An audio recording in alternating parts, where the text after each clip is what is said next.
TTS messages are a tool that can be used to try and break the fish mentally during tough moments for them, or encourage your favorite fish that needs a pick-me-up. These can also be made in different voices, and there's also sound effects that you can play that are pretty funny as well. Someone in this house has AIDS house, COVID house, AIDS house, COVID house. Someone in this house has AIDS. With your tokens, you can also purchase fish toys, which are again used to help or hinder a fish. You could purchase things such as sending a loot crate, which is full of food and other goodies to your favorite fish, purchase cigarettes for them, forcing two fish to go on a date together, issuing a pep talk from production, and stealing someone's bed. The site has a built-in chat function, and there are often polls that happen which actually affect the outcome of the show. Like if two fish are arguing over who won a challenge and production didn't see what actually happened, they'll put it to a poll and let the fans decide. There's an XP system where you could level up and collect items. These items can be consumed for more XP, or you can use the items in the crafting system to make even more powerful items for even more XP. There's also daily challenges that grant you more of the same. This XP system is also tracked on a global leaderboard, which a handful of users managed to manipulate in Season 2 to stay at the top the entire time. They did so through the clan system. Like any MMO, let's say, you can get invited into a clan, which the fans tend to rep over TTS and try to help back their favorite fish collectively. There's also clan-specific chat rooms. You can create a centralized token bank for your clan to essentially crowdfund fish toys and war toys, which are like fish toys but are used to attack other clans. These war toys can do things like translate all their chat messages into Chinese or flip their entire screens upside down. And lastly, there's also big toys, which allow fans to actually enter the tank for a night, but you would need to be a complete psycho to pay that much amount of money for that level of abuse. And finally, Season 2.5. what's gonna be new? The full name for Fishtank Season 2.5 is Fishtank All-Stars Vampire Bloodgames, meaning it will expand on a few elements introduced from Season 2. The final elimination of Season 2 was the Swamp Olympics. The entire house was transformed into a swamp, and the remaining 3 fish competed in various challenges for points. Most points at the end of the 2 days won. In between the rounds of challenges, the remaining freeloaders were also playing NPC roles, and the fish could use their remaining chips to purchase things from them, like removing points from another fish or making a deal with the djinn, etc. Bloodgames will expand upon this concept, with Jet sending out an open casting for any fans that want to play the role of NPCs. It isn't a full 6-week season, it's a shorter 2-week season that will use All-Stars, your favorite fish and freeloaders from the previous 2 seasons. So far out of the 6 fish, we have Jimmy confirmed as the healer, a returning fish from Season 2, whose wild and unhinged antics got him kicked off the show, only to return to be kicked off once again. John playing the paladin, and Andrew Tate loving Mega Chad, who like Jimmy was kicked off the show in Season 1, only to return as a freeloader, but then was kicked off once again when he tried to rip up Letty's passport after she put his Bible in the washing machine. John, put that passport down. Top G would not do this. John, you gotta stop. She can't go home.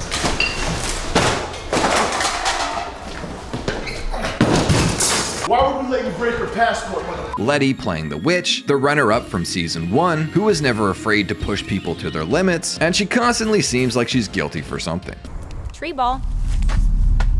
Tree ball. Like I turn into a tree ball? Like this? Something like this?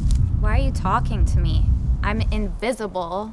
Ty playing the gunslinger, a freeloader who was in Season 1 and 2, with Vampire Bloodgames being his first time eligible for the main prize. Taylor playing the Chudette, winning 3rd place in Season 2, nearly winning the whole thing with their underhanded tactics, and Vance playing the sniper. Coming in 3rd place in Season 1, losing out to Letty, who he has a big brother, little sister relationship with, and being part of production in Season 2. Also, if it wasn't clear, it's vampire themed, with Jet also mentioning that it would have elements of Hunger Games / a battle royale introduced into the mix. The setting for the first time will be outside. A concept that was introduced in Season 2 was the POV cam that was busted out on a few occasions towards the end of the show. I could only assume with this being filmed outside that each fish will have their own POV cams as well as the traditional cams set up around the forest. These sites will include Base Camp, Shitty, Merchant, The Downs, Campgrounds, Soda Tent, Beaver Street, Bus, Arena A, Arena B, Wildland Caves, and Gulch. This is clearly taking inspiration from MMOs and Dungeons & Dragons, the latter of which was a bit that they did in Season 2, which was beloved by fans. It wasn't a challenge, or was it? Was it a challenge? I actually don't remember.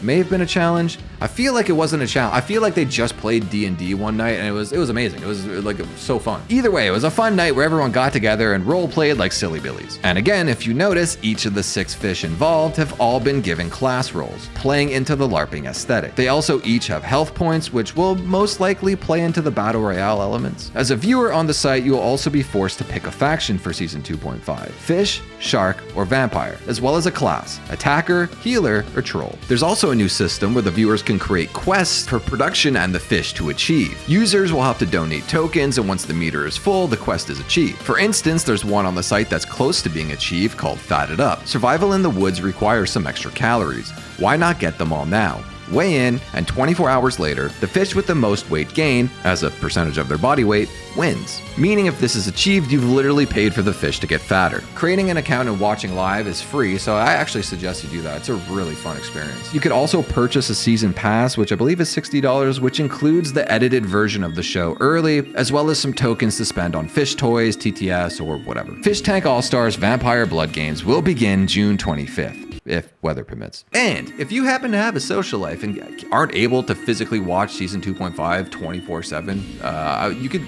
subscribe to this channel. Drop this video a like. I'll be doing not daily recaps. I kind of like to bunch them together, but every 2 days or so I generally release one, which I will definitely be doing for Season 2.5.